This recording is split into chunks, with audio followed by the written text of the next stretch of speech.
Auzubillahiminash-shaytanir-rajim. Bismillahir-rahmanir-rahim. My name is Naseem Shinwari, lecturer biology. Dear student, आज जो मैं topic explain करने जा रहा हूँ second year biology chapter reproduction में मेल रिप्रोडक्टिव सिस्टम एक्सप्लेन करते हैं। Male reproductive system consist of three part. The first one is testis, second one is duct system and third one is external genitalia. आज का जो topic है वो हम explain करेंगे टेस्टिस। टेस्टिस डियर स्टूडेंट, इसको हम एक्स्ट्रा एब्डोमिनल भी कह सकते हैं। एक्स्ट्रा एब्डोमिनल इसको हम क्यों कह सकते हैं? Because testis is present in abdominal cavity.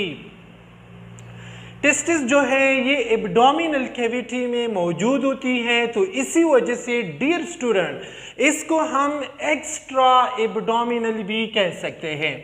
इसके बाद डियर स्टूडेंट टेस्टिस को हम प्राइमरी सेक्स ऑर्गन कहते हैं। प्राइमरी सेक्स ऑर्गन क्यों कहते हैं? प्राइमरी सेक्स ऑर्गन इसको इसलिए कहते हैं कि टेस्टिस में फर्स्ट टेस्टिस जो है ये फर्स्ट रिस्पॉन्सिबल है for gametogenesis, formation of sperm जो होती है, और we can say responsible for release of sex hormone. Male के जो सेक्स हार्मोन है वो कौन से हार्मोन है डियर स्टूडेंट? वो हमारे पास है टेस्टोस्टेरोन।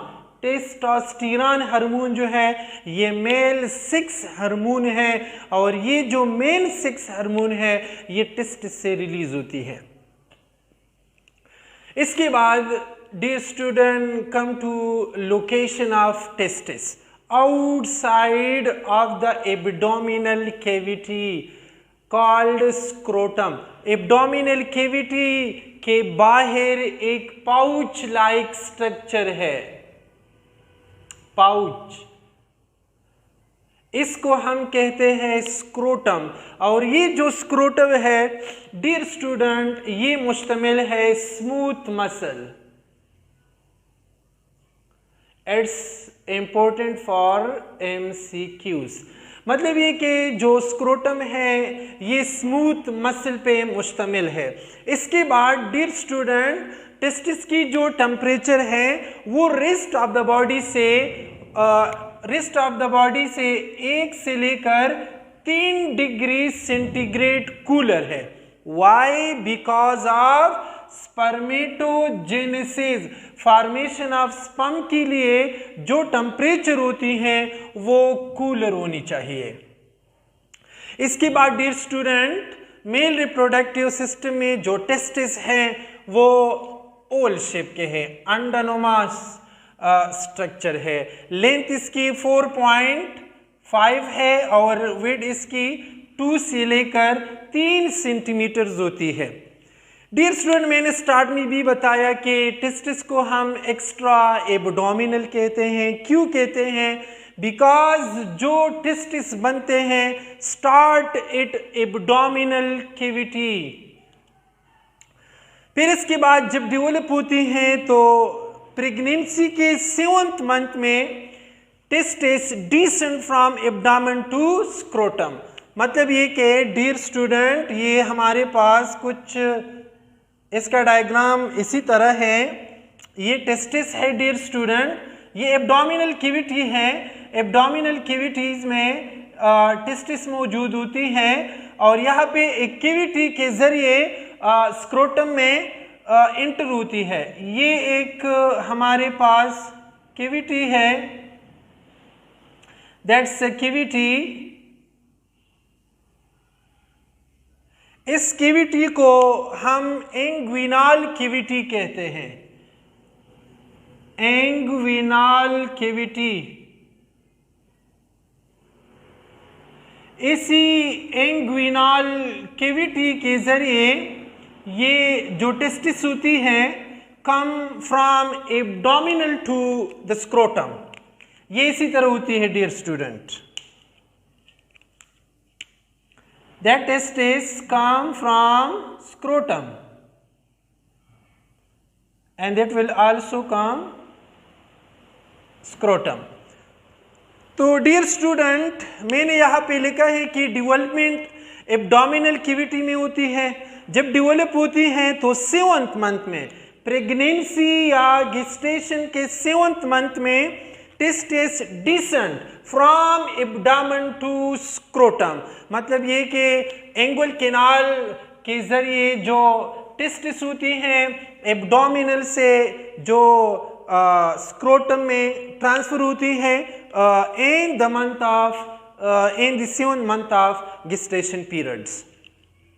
ओके, इसके बाद एक कंडीशन हमारे पास इसी तरह भी है कि अगर कोई बच्चा इसी तरह है कि इसकी टेस्टिस फेलिवर हो जाती है, मतलब ये कि do not come from abdomen to the scrotum, then what will happen, उसी कंडीशन को हम क्या कहते हैं, क्रिप्टोकाइडिज्म। क्रिप्टोकाइडिज्म ये वो कंडीशन है जो टेस्टिस फेलिवर हो जाती है। What is mean, it's mean के testis do not come from abdomen to the scrotum. इसी कंडीशन को क्रिप्टोकाइडिज्म कहते हैं। और उसी कंडीशन में मेल जो है ये स्टीराइल हो जाती है, and least it will become cancer. इसके बाद जब भी अगर टेस्टिस अगर हम रिमूव करते हैं तो उसी कंडीशन को कैस्ट्रेशन कहते हैं। कैस्ट्रेशन का मतलब क्या है, removal of testis through surgery. Surgery के जरिए जो टेस्टिस एब्डोमिनल कैविटी से रिमूव होती है उसी कंडीशन को, सिचुएशन को कैस्ट्रेशंस कहते हैं।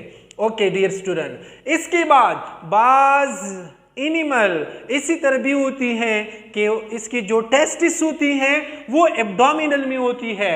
इंट्रा एब्डोमिनल इसको हम कह सकते हैं, टेस्टिस इन एब्डोमेन।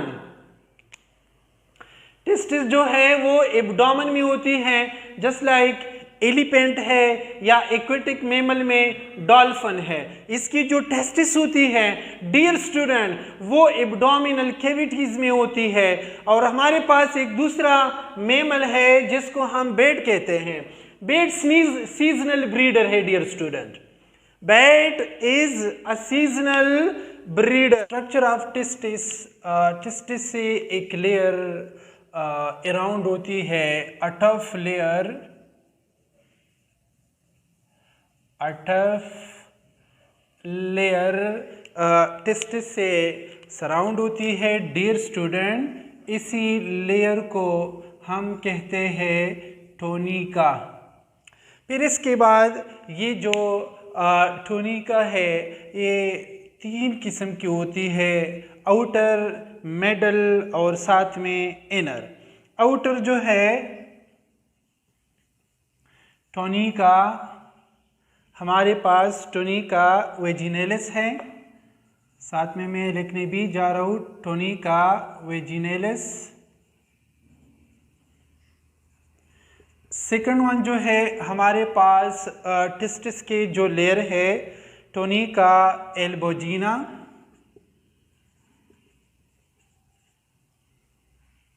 स्पेलिंग ठीक कर रहा हूँ, टोनिका एल्बोजिना। और थर्ड वन है हमारे पास टोनिका वेस्क्यूलस। डियर स्टूडेंट, टेस्टिस से एक लेयर अराउंड होती है, टफ लेयर है, इसको टोनिका कहते हैं। टोनिका फिर 3 लेयर्स पे मुश्तमिल है, ये आउटर है, ये मिडल है और ये इनर है। 3 लेयर है, टोनिका वेजिनेलिस, टोनिका एल्बोजिना और साथ में तीसरा टोनिका वेस्क्यूलस। ये 3 लेयर पे टेस्टिस मुश्तमिल है। इसके बाद ये जो मिडल वन है टोनिका एल्बोजिना, दे आर इनविजिनेट। ये टोनिका एल्बोजिना है, ये इन्विजिनेट हुआ है और बना है टेस्टिक्यूलर लिब्यूल। मतलब ये कि जो टूनिका एल्बोजिना है they will invaginate informed a structure known as testicular lobule. ये स्ट्रक्चर बना हुआ है टूनिका एल्बोजिना ने, टेस्टिक्युलर लोब्यूलर। ये स्ट्रक्चर है, कंपार्टमेंट है, कितने पे मुश्तमिल है? 250 लोब्यूल्स पे मुश्तमिल है। टेस्टिक्युलर लोब्यूलर के बाद जो हमारे पास स्ट्रक्चर है वो हमारे पास है seminiferous tubules. Each lobule contain 1 से लेकर 3 सेमिनिफेरस ट्यूब्यूल्स मौजूद होती हैं।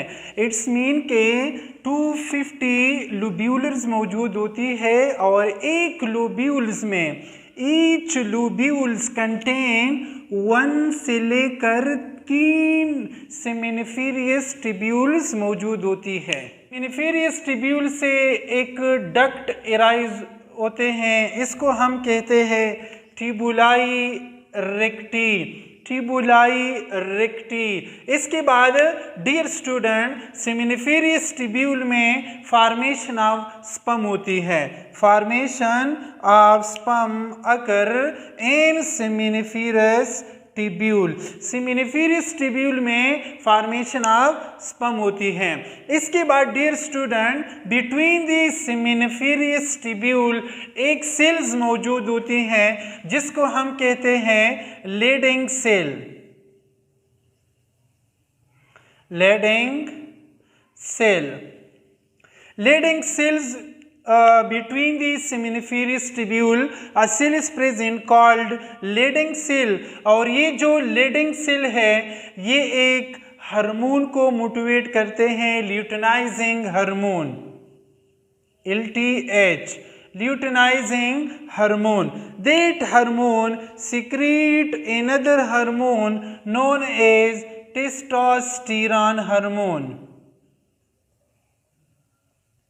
ओके इसके बाद सेमिनिफेरस ट्यूब्यूल में जो हमारे पास एक डक्ट सिस्टम है जिसको ट्यूबुलाई रेक्टी कहते हैं, ये आपस में कनेक्ट होती हैं और एक नेटवर्क स्ट्रक्चर बना हुआ है, इसको हम कहते हैं रेटी टेस्टी। रेटी टेस्टिस इसको कहते हैं। इट्स मीन के tubuli recti combine and form a network structure called rete testis, इसको हम कहते हैं रेटिटेस्टी। रेटिटेस्टी से एक ट्यूब लाइक स्ट्रक्चर एराइज हुआ है, उसी ट्यूब लाइक स्ट्रक्चर को वाजा एफिरेंशिया कहते हैं। वाजा एफिरेंशिया। इट्स मीन के जो नेटवर्क सिस्टम है रेटिटेस्टी से एक ट्यूब लाइक स्ट्रक्चर एराइज हुआ है, उसी स्ट्रक्चर को वाजा एफिरेंशिया कहते हैं। वाजा एफिरेंशिया का फंक्शन क्या है डियर स्टूडेंट? जब भी सेमिनिफेरस ट्यूब्यूल में फॉर्मेशन ऑफ स्पम होती है तो स्पम की जो कलेक्ट है वो कौन सा ट्यूब करते हैं? वाजा एफिरेंशिया। इसके बाद वाजा एफिरेंशिया मैंने आप लोगों को बताया कि they collect sperm from seminiferous tubule. Collect sperm from seminiferous tubule. Okay dear student, इसके बाद सेमिनिफेरस ट्यूब्यूल जो है आपस में कनेक्ट हुए हैं और एक लार्ज कॉइल्ड ट्यूब बना हुआ है, इसको हम कहते हैं एपिडिडाइमस। एपिडिडाइमस जो है ये वाजा एफिरेंशिया combine and form a coiled tube structure known as epididymis। Epididymis dear student ये 3 किस्म की होती है, इसके 3 पार्ट है एपिडिडाइमस की। ऊपर वाला पार्ट जो है इसको कैप्यूट एपिडिडाइमस कहते हैं, मिडिल वाले पार्ट को कॉर्पस एपिडिडाइमस कहते हैं और लास्ट वन पार्ट को जो टेल वाला पार्ट है इसको कार्डा एपिडिडाइमस कहते हैं। एपिडिडाइमस जो एक लॉन्ग कॉइल ट्यूब है ये 3 पार्ट पे मुश्तमिल है। एक है कैप्यूट epididymis, middle corpus epididymis, tail part जो है वो है कार्डा एपिडिडाइमस। इसके बाद epididymis open into a tube called vas deferens, sperm reach into the vas deferens. Okay, thanks, Allah Hafiz.